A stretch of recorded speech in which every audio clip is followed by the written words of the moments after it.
Hey, welcome to Tutorial Lore. This video explains Ford Edge tire pressure light concerns and outlines commonly documented situations where the warning light may turn on or stay illuminated. On the Ford Edge, the tire pressure monitoring system is designed to alert the driver when one or more tires fall below recommended inflation levels, which can occur gradually over time or after temperature changes.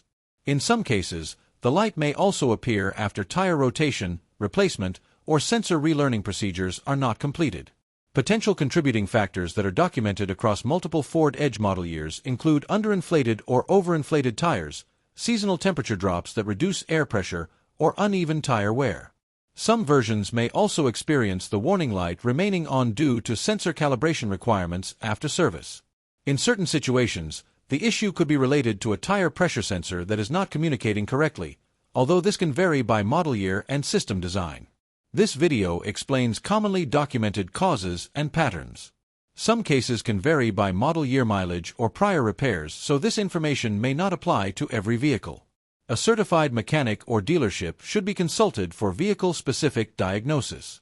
Possible next steps may include checking and adjusting tire pressure to factory specifications, performing a relearn procedure if tires were recently serviced, or having the system inspected if the light does not reset after proper inflation.